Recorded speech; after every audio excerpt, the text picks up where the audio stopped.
जुड़ेंगे गांव, जोड़ेगी शिक्षा। हाँ जी, नमस्कार, सत श्री अकाल, बड़क्कम, राम राम सा, खम्मा घड़ी 90.8 FM रेडियो मणिपाल जयपुर से मैं आपकी होस्ट और दोस्त आरजे तमन्ना लौट के आ गई हूँ आपके पसंदीदा शो सेहत के सफर में, जहाँ सेहत से रिलेटेड बहुत सारी बातचीत होती है कि कैसे एक हेल्दी लाइफस्टाइल को मेंटेन करके रखना चाहिए। उसी के लिए आज हमारे साथ में मौजूद है doctor Deepak Tak. Hi sir, how are you? I am fine ma'am. कैसा फील हो रहा है आपको? बहुत बढ़िया। आफ्टर सो लॉन्ग सर, है ना? तो सर, अगर बाहर के वेदर की बात करो तो बाहर का मौसम की कुछ बातचीत बताइए।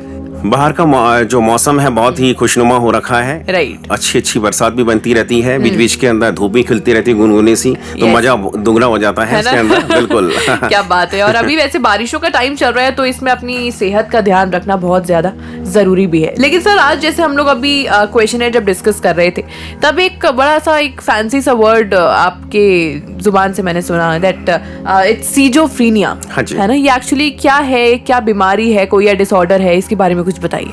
मैं पहले, जैसा आपने जो मेरे से पहले जो क्वेश्चन पूछा कि आप कैसे हैं, उस पर थोड़ा सा दो लाइन अगर आप कहें तो मैं बोल दूं। बिल्कुल सर। कि मैं कल भी खुश था। अच्छा। और मैं आज भी खुश हूँ, और मैं कल भी खुश रहूंगा। क्या बात। कारण ये है कि मैं कल भी आपसे और आपके श्रोताओं से रूबरू हुआ था। क्या बात। आज भी रूबरू हो रहा हूँ और कल भी रूबरू होऊंगा। क्योंकि उजाला उनके साथ चलता है, उजाला उनके साथ चलता है जो आत्मविश्वास से भरे होते हैं। सूर्य समाता है मुझ में, मैं वो तेज हूँ। अरुणोदय है मुझ में, मैं वो वेग हूँ। और बाती को थाम ले, मैं वो मोह हूँ। और जो दुर्बल को सबल बना दे, मैं वो आग हूँ। क्या बात है, बहुत ही बढ़िया सर। ये स्वर अच्छे थे।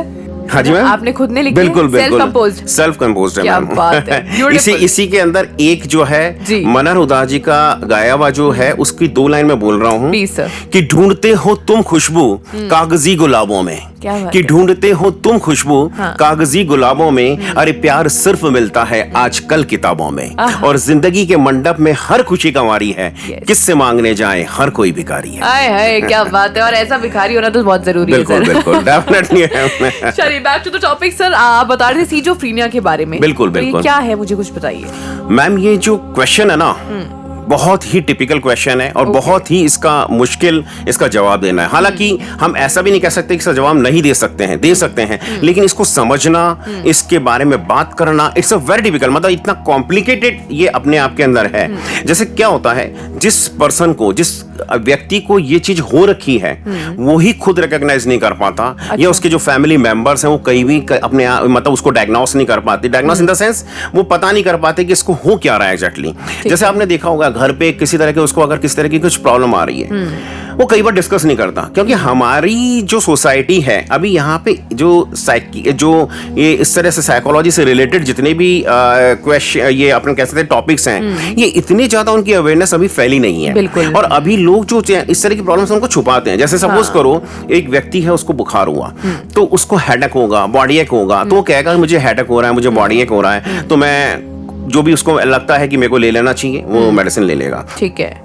जो एक नॉर्मल मेडिसिन ले सकते हैं, जो नॉर्मली डॉक्टर प्रेस्क्राइब करके रखते हैं। कई बार फैमिली मेंबर्स को बता देते हैं, या फिर अगर उसको लगता है कुछ ज्यादा हो रहा है तो जाकर के डॉक्टर को कंसल्ट कर लेते हैं। लेकिन ये मेंटल प्रॉब्लम, ये जो स्किज़ोफ्रेनिया है, इसके अंदर ये ऐसी प्रॉब्लम है कि वो खुद रिकॉग्नाइज ही नहीं कर पाता। अच्छा। वो अपने फैमिली से डिस्कस ही नहीं कर पाता। और जब डिस्कस ही नहीं कर पाएगा तो वो कैसे बताएगा? यानी जो फैमिली मेंबर्स के घर में जो साथ में रह रहे हैं, वो उसको उनको लगता है कि इस व्यक्ति को कुछ तो प्रॉब्लम है, कि मेरा बदरी में छुप गया चांद रे, कहाँ ढूंढे नयन मोरे बावरे। अब आप इतना ये बात करेंगे कि जैसे वो आदमी सोचता है कि पूरे घर में घूमता रहता है, कभी इस कमरे में जाता है, कभी उस कमरे में जाता है, कभी यहाँ बैठता है, कभी वहां बैठता है। इतने बड़े महल में घूमूं मैं बेचारी, तुम ले गए हो अपने संग नींद भी हमारी। यानी उसको कुछ पता नहीं रहता कि क्या हो रहा है, क्या नहीं हो रहा है। तो इस तरह से कि आपने एक मूवी आई थी बहुत टाइम पहले, संजीव कुमार और मुमताज की, जिसमें कुछ बहुत टॉपिक इससे रिलेटेड लिया गया था। और एक गाना बहुत फेमस हुआ था कि खिलौना जानकर तुम तो मेरा दिल तोड़ जाते हो, इस हाल में मुझे किसके भरोसे छोड़ जाते हो। क्या बात है। तो ये जो स्किज़ोफ्रेनिया है ना मैम, ये एक जो है ग्रुप ऑफ साइकोटिक डिसऑर्डर्स है। मतलब बहुत सारे जो साइकोटिक डिसऑर्डर्स मिल करके, तो एक तरह से हम कहते हैं it's a group of psychotic disorder, जो कि हमको दिखता है फंक्शनल फॉर्म में, ऑक्यूपेशन फॉर्म में, सोशल फॉर्म में तो जैसे मैं आपको बताऊं फंक्शनल फॉर्म में, जैसे वर्क है, जैसे कोई भी किसी भी तरह का कोई वर्क कर रहे हैं, हाँ। तो वो प्रॉपरली नहीं कर रहा है। मतलब जिस परफेक्शन से, जिस एफिशिएंसी से वो वर्क पहले कर रहा था वो नहीं हो रहा। अगर अपन ऑक्यूपेशनल फॉर्म में देखें तो जैसे मैं कहूँ, सपोज करो अकाउंट्स का किसी का काम है, उसको उसके बॉस ने कहा कि ये पर्टिकुलर दिस अमाउंट जो है इस व्यक्ति के जो है ट्रांसफर कर देना, नेट बैंकिंग से कर देना, या तो वो नेट बैंकिंग के मतलब करना किसी के और था, कर किसी और के दिया ट्रांसफर, अच्छा है ना, या फिर वाउचर के अंदर कोई और अकाउंट नंबर के एक डिजिट दूसरा भर दिया। तो इस तरह की जो प्रॉब्लम्स है ना वो उसके अंदर आने लग जाती है। अब पर्सनल फॉर्म में ड्रेसिंग, मतलब जो व्यक्ति को आपको लगता था, जिसका एक इम्पैक्ट आता था पर्सनालिटी का, कि जैसे ही वो किसी गाड़ी से निकलता है तो ऐसा लगता था कि बंदा निकल रहा है, तो इसकी एक पर्सनालिटी, वो पर्सनालिटी अफेक्ट हो गई, डल हो गया है। हाँ, ठीक है। डल हो गया। या फिर उसको आपको ऐसा लगा कि ये व्यक्ति जब बात करता था तो जो बात करने की जो स्टाइल हुआ करती थी इसकी, वो स्टाइल थोड़ी सी अफेक्टेड हो गई। कुछ तो प्रॉब्लम है, लेकिन क्या प्रॉब्लम है हमको पता नहीं चल पा रहा है। फिर आता है सोशल फॉर्म में। सोशल फॉर्म में आप जैसे सोसाइटी के अंदर मूव कर रहा हो, आपको लगता था ये पहले ये व्यक्ति जिससे भी मिलता था तो नमस्कार किया करता था, मिलता था, हेलो हाय जो भी वो है वो ऐसा ऐसा अभिवादन किया करता था, आई कांटेक्ट किया करता था। आजकल आई कांटेक्ट नहीं करता, चुप चुप सा रहता है, कटा कटा सा रहता है। तो इस तरह के सोशल फॉर्म के अंदर उसको दिखता है हमारे को। डिस्टर्ब थॉट्स आते रहते हैं, ओके, मतलब उसके जो थॉट्स है ना वो अजीब से हो जाएंगे, वो एक तरह से उसके कंट्रोल में नहीं रह रहे हैं, है ना। तो इसमें तो सिसकते हुए उसके जज्बात उसकी आंखों से उसके लब तक आ जाते हैं। क्या बात है। तो ये जो चीजें हैं ना, इस तरह का जब होने लगता है तो हमको लगता है कि इस व्यक्ति के साथ कुछ तो प्रॉब्लम है। तो ये स्किज़ोफ्रेनिया के रूप में हम पहचान सकते हैं नॉर्मल वे के अंदर। क्या बात है। तो ये जैसे सर ने कहा कि आम इंसान को समझ में नहीं आ पाता, वो आइडेंटिफाई नहीं कर पाता कि बीमारी एक्चुअल में है क्या, लेकिन अब इसके भी कुछ ना कुछ कॉजेज होते होंगे, सिम्टम्स होते होंगे, इसके डायग्नोसिस होते होंगे। वो जानेंगे कि बीमारी जो होती है, डिसऑर्डर जो होता है, स्किज़ोफ्रेनिया, ये एक्चुअल में है क्या। लेकिन सर आप मुझे बताइए कि क्या कॉजेज हैं इसके, स्किज़ोफ्रेनिया के, क्या डायग्नोसिस हो सकते हैं, क्योंकि बीमारी है, कुछ ना कुछ इलाज जरूर होगा इसका। तो इसके बारे में जानना चाहती हूँ कुछ, कि हम जमाने में कुछ ऐसे भटके कि अब तो उनकी गली तक याद नहीं। क्या है कि जो कॉजेज होते हैं ना और जो रीजंस होते हैं, ये जेनेटिक भी होते हैं और जो है एनवायरमेंटल भी है। तो जो जेनेटिक कॉजेज, मतलब अगर सपोज करो दोनों पेरेंट्स को अगर स्किज़ोफ्रेनिया है तो 40% चांसेस रहते हैं कि ऑफस्प्रिंग के अंदर आ जाए, उनके बच्चों में आ जाए। ठीक है। और अगर सपोज करो किसी एक पेरेंट को है, मदर को है, इधर मदर और फादर, तो 12% चांसेस रहते हैं कि ऑफस्प्रिंग के अंदर, बच्चे के अंदर जो है स्किज़ोफ्रेनिया के सिम्टम्स आ जाए। मे और मे नॉट बी। ठीक है। और सेकंड हम आता है जैसे एनवायरमेंटल। ये एनवायरमेंटल जो होता है ना, ये अलग अलग है। ये स्ट्रेस से भी आता है, पॉवर्टी से भी आता है, डिप्रेशन से भी आता है। अब मैं आपको एक स्ट्रेस का बात करूं, ये स्ट्रेस एक ऐसा वर्ड है जो हर जगह एंट्री मार जाता है। अब अपने एक बार मोटिवेशन पे बात करी थी तब भी घुस गया था। हाँ। इस पे अपने डिप्रेशन में बात करी तब भी घुस गया। ये हर जगह आता है। तो मैं आपसे एक रिक्वेस्ट करूंगा कि स्ट्रेस एक बहुत बड़ा टॉपिक है, इस पे अपन एक दिन अलग से रिकॉर्डिंग करें, तो एक अलग ही चीज निकल के आएगी, जानकारी बिल्कुल मिलेगी श्रोताओं को स्ट्रेस के बारे में। बिल्कुल, कि ऐसे वीराने में अक्सर घुट के मर जाएंगे हम, जितना जी चाहे पुकारो फिर नहीं आएंगे हम। क्या होता है इनसैनिटी। ये स्ट्रेस क्या है, जैसे कोई भी है बच्चा, उससे बहुत ज्यादा एक्सपेक्टेशंस कर रहे हैं। आजकल आपने देखा होगा बच्चों से एक्सपेक्टेशंस करते हैं कि उनके पेरेंट्स है, तेरे को डॉक्टर बनना है, तेरे को इंजीनियर बनना है, तेरे को ये करना ही है, तो उस पर वो स्ट्रेस ले लेता है, बहुत ज्यादा स्ट्रेस लेता है। तो चाहे पढ़ाई को, मैंने नंबर ऑफ बच्चों को देखा है जो इतना ज्यादा स्ट्रेस ले लेते हैं कि वो पढ़ाई के चक्कर के अंदर, तो हो सकता है कई बार वो मेंटल बैलेंस ही खो जाता है अपना, या वो जो चीज पढ़ना होता है उनके दिमाग में ही नहीं आती शायद, तो एक ज्यादा पढ़ाई कर लें। वर्कलोड, हम ऑफिस के अंदर बहुत ज्यादा स्ट्रेस ले लेते हैं, कई बार हम घर में स्ट्रेस ले लेते हैं, कई बार को प्रोग्राम ऑर्गेनाइज करने वाले हैं, हम इतना सारा काम अपने ऊपर ले लेते हैं। तो ये स्ट्रेस जो होता है ना, ये स्ट्रेस जो है एक बहुत बड़ा कारण बन सकता है। नेक्स्ट आता है पॉवर्टी। ठीक है। ये जो गरीबी है, ये नाम ही बेकार है। मतलब आप ये देखेंगे कि इससे आदमी कभी खुश नहीं होता, हर आदमी परेशान होता है। हंगरी, मैं आपको एक बताऊं, जैसे सपोज करो एक आदमी के पॉकेट में 50 रुपीज हैं, उसको घर जाना है। हाँ। वो पब्लिक जो व्हीकल्स हैं उनमें जाता है, बस लेता है, उसको मालूम है कि मैं जब बस से जाऊंगा तो मेरे 30 रुपीज लगेंगे। अब मेरे पास सिर्फ बैलेंस 20 रुपीज बचता है। अब जहां से निकल रहा है उसको खुशबू आ रही है बहुत कि बर्गर की। अब देख रहा है कि 20 रुपीज में बर्गर तो नहीं आएगा। तो मैं क्या करूं, तुझको पकौड़ी दिखती है, वो सोचता है ये पकौड़ी मैं नहीं खाऊं, वो एक कैसे घर पे जो है ना मेरे पास में मैं आलू के काट करके और आलू का बना लूंगा, या ऐसे अपने को सेटिस्फाई कर लेगा, है ना। या फिर क्या सोचेगा कि छोड़ो अपन इसको बचा लेते हैं पैसे, घर में कुछ और सोचेंगे, या वो पानी पी लेगा ठंडा ठंडा, उससे अपनी उस चीज को मतलब किस तरह से सेटिस्फाई कर लेगा। तो जो पॉवर्टी है ना, गरीबी है, ये जो है ना आदमी को परेशान करती है। परेशान करने से अपना मेंटल बैलेंस खो सकता है। ये तन्हाई का आलम और उस पर आपका गम। तो नेक्स्ट आता है डिप्रेशन। ये डिप्रेशन जो है ना, ये तो बहुत ही खतरनाक है। डिप्रेशन हस्बैंड वाइफ के बीच में, बच्चों के बीच में, जो भाई बहन है उनके बीच में, फ्रेंड्स के बीच में, या दूसरे रिलेशंस के बीच में। ये जो डिप्रेशन आता है ना, तो आदमी चुप रहने लगेगा, लोगों से मिंगल नहीं होगा, मिलेगा नहीं, आएगा जाएगा नहीं। तो जो है ये एक बहुत बड़ा कारण बन जाता है कि मोहब्बत है अपने शरीर से, इसलिए तो शिकायत भी अपने शरीर से ही करता हूँ। बिल्कुल। तो डायग्नोसिस की अगर अपन बात करें, तो जैसे डायग्नोसिस की बात करें, जरूरी नहीं है जो मैं आपको ये जो बता रहा हूँ कि ये कारण सारे बने, और ऐसा भी नहीं है कि ये कारण आ रहा है तो स्किज़ोफ्रेनिया नहीं होगा। कई बार लोग कोरिलेट कर लेते हैं, यार मुझे तो ये भी हो रहा है तो मुझे कोई स्किज़ोफ्रेनिया तो नहीं, ऐसा नहीं है। मैं जैसे फीवर है, अब फीवर वायरल में भी आएगा, मलेरिया में भी आएगा, जॉइंटिस में भी आएगा, टीबी में भी आएगा। तो इसका मतलब ये थोड़ी कि मुझे टीबी हो गई, है ना। तो ऐसा नहीं है। मैं कुछ सिम्टम्स बता रहा हूँ, जैसे स्पीक्स इन पेक्यूलियर वे, विचित्र सी बातें करने लगेगा।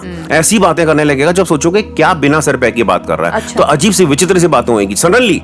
मतलब पहले बिल्कुल नॉर्मल वे में बात करता था वो व्यक्ति, लेकिन उसके बाद आपको विचित्र सी बातें कर रहा है। रैपिडली शिफ्टिंग टू टॉपिक, यानी एक टॉपिक खत्म ही नहीं हुआ, दूसरा टॉपिक स्टार्ट कर देता है, दूसरा खत्म नहीं हो, तीसरा स्टार्ट कर लेता है। मतलब बार बार में टॉपिक को चेंज कर रहा है। Uncommon talk. अनकॉमन टॉक का मतलब हम दोनों बात कर रहे हैं मौसम के बारे में, वो कुछ और ही लेके आ गया। वो खाने पीने की चीज की बात में कर रहा है। मतलब कोई भी चीज, एक टॉपिक जो चल रहा है, मतलब जहां चार जने बैठे हैं जिस टॉपिक की बात कर रहे हैं, वो अलग ही नया टॉपिक लेके आ रहा है। बिल्कुल ऑड मैन आउट। उसके बाद में आता है कंफ्यूज थिंकिंग। उसको पता नहीं है कभी क्या बोलता है, कभी क्या बोलता है, कभी किसी की चीज के बारे में क्या सोच रहा है, कभी क्या सोच, आप उसे आइडिया नहीं भाई ये क्या चीज है, कभी कुछ और सोच के बता रहा है, कभी कुछ और सोच के बता रहा है। Then persistent. परसिस्टेंट का मतलब अडिग हो गया कि मैंने कह दिया ये है तो है। आपने दिखाया, आपने उसको आइसक्रीम सर्व करी, आपने उसको ड्राई फ्रूट सर्व किए, उसने कहा इसमें बदबू आ रही है, ये पुराने से लग रहे हैं, ये फ्रेश नहीं है। अरे भाई देख, ये मैं अभी लेके आया हूँ, ये देख ले, इसमें डेट देख ले। आपने डेट दिखा दी, उसके बाद भी वो मानने को तैयार नहीं है कि नहीं ये तो पुराना है ना, आप मेरे को बेकार वाला खिला रहे हो। रिपीटिशन मतलब बार बार में एक ही बात को कह रहा है। अरे मोटर बंद कर दी क्या? अरे लॉक करके आ गए क्या? अरे गैस बंद कर दी क्या? अच्छा, है ना। अरे दरवाजा लॉक कर दिया क्या? अरे कॉपी वहां उठा के रख दी क्या? ये बार बार में एक चीज को पूछे जा रहे हैं। तो मतलब रिपीटिशन कर रहे हैं। इमोशंस जो होते हैं ना, वो अलग अलग इमोशंस आ रहे हैं। मतलब जिस सिचुएशन में इमोशन जो आना चाहिए वो तो नहीं आ रहा, कुछ अलग ही उठ के आ रहा है। उठावने में बैठा और हंस रहा है जो से, है ना। या फिर शादी में गया और वहां पे रो रहा है। मतलब उल्टा जो करना चाहिए वो तो नहीं कर रहा, कुछ और ही कर रहा है। तो ये जो इस तरह के सिम्टम्स है ना, ये जो कॉजेस है, सिम्टम्स है, ये इस तरह की जो बातें हैं ना, उसके अंदर उसको हमको दिखाई देने लगती है। उसके अंदर ये चीज रहती है। जैसे सर ने बताया कि बुखार हर बीमारी में हो सकता है, लेकिन जरूरी नहीं कि आपको बहुत गंभीर बीमारी हो। एक नॉर्मल छोटा सा सर दर्द की वजह से आपको बुखार भी हो सकता है। उसी के साथ में स्किज़ोफ्रेनिया जो है, ये भी बहुत बड़ी बीमारी है, लेकिन इसके सिम्टम्स अलग होते हैं। अब सिम्टम्स क्या क्या होते हैं, वो कहते हैं ना कि हर बीमारी का इलाज कुछ ना कुछ होता ही है, लेकिन सही इंसान के साथ में, सही डॉक्टर्स के साथ में कंसल्ट करोगे तो बीमारी ज्यादा लंबी देर तक टिकती नहीं है। बाकी चलिए, फिलहाल शो चल रहा है सेहत का सफर, आवाज आरजे तमन्ना की,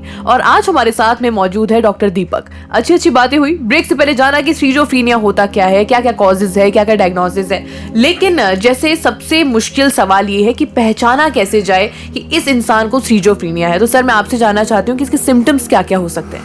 इसकी जो सिम्टम्स होते हैं ना मैम, वो पॉजिटिव सिम्टम्स भी हैं, अच्छा, नेगेटिव भी हैं, और साइकोमोटर भी हैं। पॉजिटिव के अंदर मतलब जो इमोशंस हैं, या जो उसकी फीलिंग्स है, या जो उसके बिहेवियर है, वो बढ़ जाएगा एकदम से, और नेगेटिव के अंदर डाउन हो जाएगा इस तरह से। तो अगर हम पॉजिटिव की बात करें तो पॉजिटिव को दो में डिवाइड किया गया है, डेल्यूजन एंड हेलुसिनेशन।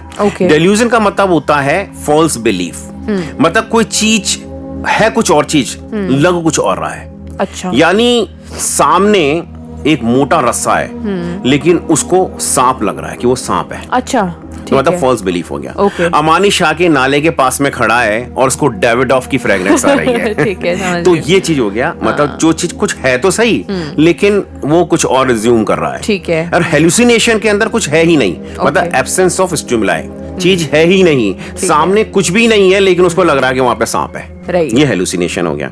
अगर अपन बात करते हैं डेल्यूजन की तो हमको फर्दर जो हम उसको क्लासिफाई कर सकते हैं, फर्स्ट है इसमें परसिक्यूशन।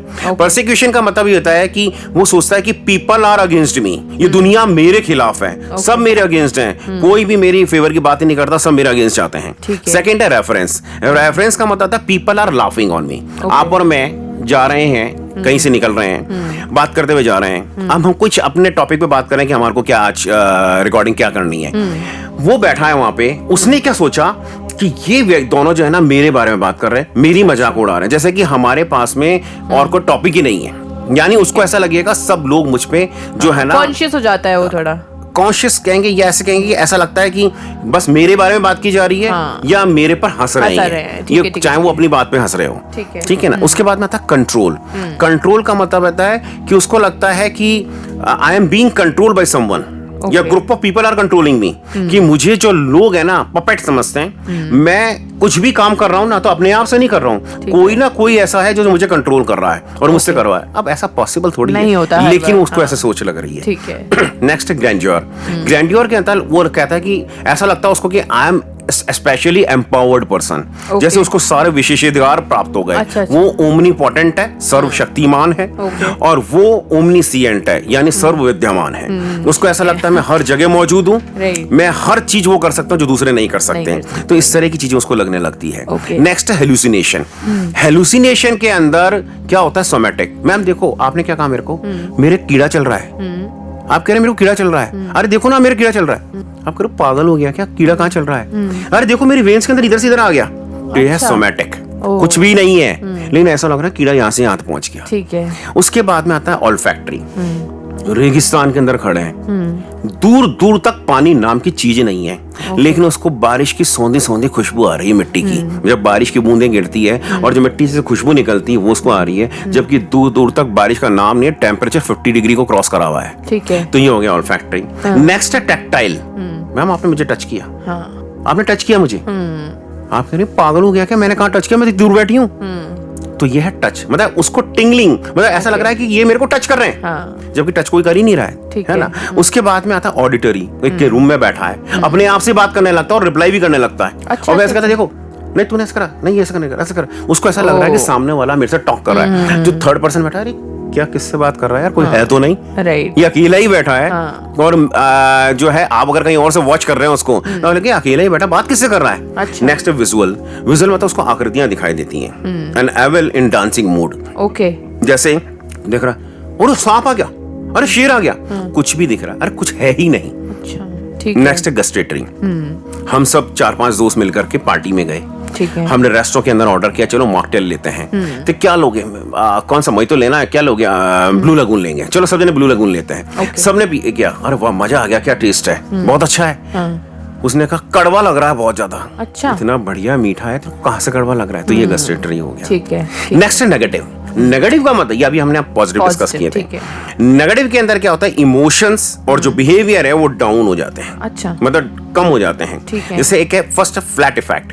फ्लैट इफेक्ट का मतलब ये होता है कि कोई भी जो एक्शन है उसमें कोई emotion, I can not take anybody's name, लेकिन 1-2 एक्टर्स को मैंने देखा है जब वो एक्टिंग करते हैं तो उनके फेस पे कोई एक्सप्रेशन ही नहीं आते हैं। चाहे वो रो रहे हैं, हंस रहे हैं, एक जैसा ही अपना ब्लैंक जो ना ब्लैंक लुक वो देते हैं। तो ऐसा इस तरह का फ्लैट इफेक्ट मतलब कोई इमोशन ही नहीं है। ओके। मतलब इमोशनलेस। ठीक है। नेक्स्ट है एलोगिया। एलोगिया का मतलब रिडक्शन इन स्पीच। स्पीच जो होती है ना कम हो जाती है। जो व्यक्ति पहले पैराग्राफ में बात करता था वो सेंटेंस में कर रहा है, जो सेंटेंस में कर रहा था वो वर्ड्स में कर रहा है, और जो वर्ड्स में करता था वो शायद अल्फाबेट्स में ही ऐसे बात कर रहा है, बस लेटर में बस सिंगल ऐसे बस, या फिर इशारे कर रहा है केवल। नेक्स्ट है ब्लंटेड इफेक्ट। ब्लंटेड इफेक्ट का मतलब होता है कि लेस इमोशन हो जाएंगे, लेस फीलिंग आ जाएगी। यानी वो कुछ भी ऐसे बोलेगा कि ना मेरे जैसे कुत्ता काट गया उसको दर्द हो ही नहीं रहा है, क्या जब दूसरे उसके इतना ज्यादा खून बह रहा है, सामने वाला देख रहा है अरे कितना सीवियर काटा है, लेकिन उसका कुछ ही नहीं हो रहा, मतलब इमोशनलेस बैठा हुआ है, कोई फीलिंग ही नहीं दे रहा है, मतलब। ठीक है। नेक्स्ट है साइकोमोटर। साइकोमोटर जो सिम्टम्स होते हैं ना, ये कुछ अलग ही हैं। ओके। फर्स्ट है कैटाटोनिक रिजिडिटी। कैटाटोनिक रिजिडिटी के अंदर क्या होता है, रिजिड इमोबाइल जो है ना पोस्चर बन जाता है, आपने देखा मूर्ति जैसा। ठीक है। मूर्ति इन द सेंस मतलब चुप, एक स्टेबल, हिल भी नहीं रहा, आपने स्टैचू जैसा। आपने कई बार मूवीज के अंदर दिखाते हैं, अपन देखते हैं कहीं घूमने जा रहा था ना, एक आदमी पूरा तरह से कुछ रेडी होकर के या मड वड कुछ लगा के और एकदम से हिलते भी नहीं है, और वहां पे शायद मनी रख के जाते हैं सब जने। मे बी पॉसिबल को इसी से वैसे किसी ने अपना एक कॉन्सेप्ट यहाँ से उठाया हो, तो इस तरह का वो एक फिक्स पोस्चर में आ जाएगा। नेक्स्ट है कैटाटोनिक पोस्चरिंग। इसमें ऑकवर्ड पोस्चर बनाएगा, अजीब सा। उसमें तो नॉर्मल पोस्चर बना रहा है, मतलब आदमी को देखने में ठीक लग रहा है, बस ये है कि हिल नहीं रहा। इसमें ऑकवर्ड बनाएगा जो अजीब सा लगेगा देखने के अंदर। नेक्स्ट है कैटाटोनिक स्ट्यूपर। उसमें साइलेंट हो जाएगा, कोई इमोशन देगा ही नहीं, वो बस सीधा खड़ा रहेगा, कोई इमोशन नहीं दे रहा। तो इस तरह के जो सिम्टम्स हैं, यानी पॉजिटिव सिम्टम्स, नेगेटिव सिम्टम्स और साइकोमोटर जो सिम्टम्स हैं, हम स्किज़ोफ्रेनिया के अंदर देख सकते हैं। क्या बात है, मतलब मुझे ऐसा लगता है कि बीमारियां मैंने बहुत तरीके की सुनी थी, लेकिन आजकल छोटी सी छोटी प्रॉब्लम भी बहुत बड़ी सीवियर प्रॉब्लम में बदल सकती है। बिल्कुल। पहचाना बहुत जरूरी है और सही टाइम पर इलाज और भी ज्यादा जरूरी है। लेकिन चलिए लेती हूँ छोटा सा ब्रेक के बाद बात करेंगे कि क्यों होता है, कैसे होता है, और क्या एक्चुअल में ऐसा कोई केस अब तक इन्होंने ऐसा डील करा है। कोई इंसान अगर इस बीमारी से जूझ रहा है या इस बीमारी से गुजर रहा है, वो तो फैमिली मेंबर्स का या फ्रेंड्स का या उसका खुद का इसके अंदर क्या एफर्ट्स हो सकते हैं, क्या सहयोग हो सकता है कि ये चीज ठीक हो जाए। सबसे पहले तो उसको खुद को पहचानना चाहिए कि जो है ना, कि कोई जो घाव है वो नासूर ना बने। यानी एक अगर सपोज करो छोटा सा वुंड हो गया तो उसको हिलअप कर दें, सेप्टिक नहीं बनना चाहिए, है ना। तो उसको उससे खुद जैसे ही उसको लगे कि मेरे साथ में कुछ तो ऐसा हो रहा है जो मेरे साथ पहले नहीं हुआ था, अच्छा, है ना, वो चीज को करे वो, है ना, अंदर अपने कॉन्फिडेंस बूस्ट अप करे, इस तरह का, मतलब किसी भी तरह से कंट्रोल कर सके कि मैं इस चीज से ओवरकम कर जाऊं, क्योंकि उसको लगा कि मैं इस चीज को क्रॉस कर जाऊंगा और अगर यहां मैंने नहीं रोका तो शायद पता नहीं मैं आगे रोक पाऊं या ना रोक पाऊं। अच्छा, सेकंड मतलब अपनी प्रॉब्लम को पहचाने, उसके एंटीसीडेंट्स को, उसके बिहेवियर को, उसके कॉन्सिक्वेंसेस को, कि ये जो चीज मेरे साथ हो रही है, जैसे अपन ने अभी डिस्कस किया था कि उसके अंदर सोशल फॉर्म में, पर्सनल फॉर्म में क्या क्या हो रहा है, तो उसके पहले एंटीसीडेंट्स क्या होगा, उसके साथ पहले क्या चीज हुई, अभी वो कैसा रिएक्ट कर रहा है और अभी इसके कॉन्सिक्वेंसेस क्या आ रहे हैं। Consequences in the sense, suppose करो वो ऑफिस के अंदर कुछ काम कर रहा है, तो जो कलीग्स हैं वो कह रहे हैं कि यार तेरा काम जो है थोड़ा सा इम्परफेक्ट हो रहा है, इसमें एफिशिएंसी इतनी नहीं आ रही जितनी पहले आ रही थी, ये चीज तो वो अपने आप को देखे। फैमिली मेंबर्स रिकॉग्नाइज करें, है ना, कि यार ये हमारा भाई या हमारा बहन या मेरा हस्बैंड या मेरी वाइफ, कुछ भी, या कोई भी मेरा बेटा बेटी, ये जो चीज है, ये कुछ इसका बिहेवियर अलग सा लग रहा है, हाँ। ये पहले कभी भी मुड़ के जवाब नहीं देता था, अच्छा। कभी तेज आवाज में बात नहीं करता था, हाँ। कभी इतना हॉट डिस्कशन नहीं करता था, ये कभी ऊंची आवाज में बात नहीं करता था, ये आज ऐसा क्यों कर रहा है, कुछ तो इसके साथ प्रॉब्लम चल रही है, हाँ। जिसको ये बता नहीं पा रहा, डिस्कस नहीं कर पा रहा, तो उनको रिकॉग्नाइज करना चाहिए, उनके साथ, उसके साथ मिंगल होना चाहिए, उसके साथ मिलना जुलना करना चाहिए, उससे बात करनी चाहिए अकेले में बैठ करके, उसको ये विश्वास दिलाना चाहिए कि हम इस चीज, जो भी तेरे साथ प्रॉब्लम है, हम उस तेरे साथ में हैं और हम इस जो भंवर में हैं इससे बाहर निकल आएंगे। अच्छा। कि पल पल जियो, पल पल मरने की बजाय नोच लो छोटी सी खुशी जीवन के लिए, क्योंकि जिंदगी में मजा उसी ने लिया जिसने जिंदगी के हर पल को जिया। सच में क्या बात है, बहुत ही बढ़िया।